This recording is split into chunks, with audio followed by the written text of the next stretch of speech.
രാവിലെ എണീറ്റിട്ട് നമ്മളൊന്ന് പോസ്റ്റ്പോൺ ചെയ്യൂലേ, ഇച്ചിരി സമയം കൂടെ കിടന്നേക്കാം എങ്ങനെ വിചാരിച്ച് ആ പോസ്റ്റ്പോൺ മോർണിംഗ് എന്നിട്ട് എണീറ്റിട്ട് നമ്മൾ എന്ത് ചെയ്യും?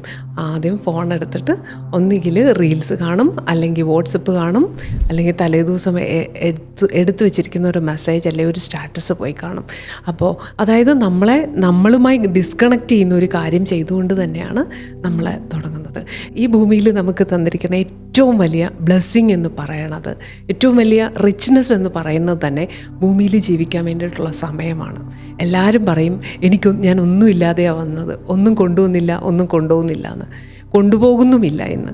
പക്ഷേ അല്ല, നമ്മൾക്ക് ഇവിടെ തന്നിരിക്കുന്ന ഈ ഭൂമിയിൽ ജീവിക്കാൻ തന്നിരിക്കുന്ന സമയം തന്നെയാണ് നമ്മുടെ റിച്ച്നെസ്. ആ സമയത്തെ വാല്യുബിളാക്കാൻ നമ്മളെ തന്നെ ഒന്ന് കാണുക, നമ്മളിലേക്കൊന്ന് തിരിച്ചു നോക്കുക. അപ്പോൾ രാവിലെ എണീറ്റിട്ട് ഒന്ന് ഒന്ന് ഫോക്കസ് ചെയ്ത് ഒന്ന് ഗ്രേറ്റ്ഫുൾ ആകാനായിട്ടുള്ള ഒരു സമയം നമ്മളെടുക്കുക.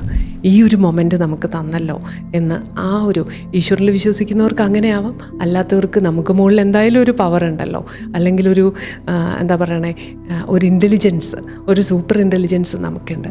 അതിനോടൊരു ഗ്രാറ്റിറ്റ്യൂഡ് അല്ലെങ്കിൽ നമ്മളോട് തന്നെയുള്ള ആറ്റിറ്റ്യൂഡ് ഓഫ് ലവ്, ഇതൊക്കെ തന്നെയാണ് എനർജി കൂട്ടാനുള്ള മാർഗം.